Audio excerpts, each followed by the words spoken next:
আজ সকালে ঘুম থেকে উঠতেই আমার মনে পড়ে গেল আমাদের গ্রামে একটা কালী পূজা হয় গ্রামের মাথায়, সেখানে চলে যাচ্ছি। দেখো এই যে কি সুন্দরী বানিয়েছে, ভিতরে ঢুকে যায় ঠাকুরটা। খুব ছোট্ট বানিয়েছে, মনে হয় এবারে টাকা কম পড়েছে বোধহয়। দেখছি ভালোই। তারপর বাড়ি চলে এলাম, দিয়ে লাইটিং ইয়ে খাটাতে চলে এলাম। তারপর আমার একটা দাদা লাইটিং খাটাতে পারছিল না, তার সঙ্গে গিয়ে আমি একটু সহযোগিতা করে দিলাম। এই যে দেখো কি সুন্দর লাইটিং দিয়ে দিয়েছি চারিদিকে বাড়ির, দিয়ে দিলাম। খুবই সুন্দর দেখাচ্ছিল, এখনও দেখাচ্ছে। ইতিমধ্যে তোমরা লাইক, কমেন্ট এবং সাবস্ক্রাইবটা করে দাও তাড়াতাড়ি।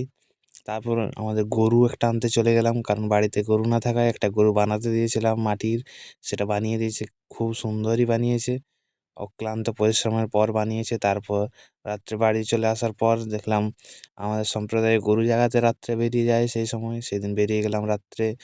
তারপর এটা সকালের দৃশ্য, দেখে নাও কি সুন্দর। সবাই পরিশ্রম করছে, আনন্দ করছে, আমিও ছিলাম সেখানে। তারপর বাড়ি চলে খুবই এলাম। তারপর সুন্দর। দেখো রাত্রিবেলা আমি ফটকা ফাটাই। চারিদিকে তোমরা করছে। ততক্ষণে লাইক, কমেন্ট, সাবস্ক্রাইব করে দিও। ভিডিওটা শেষ পর্যন্ত দেখার জন্য অসংখ্য ধন্যবাদ।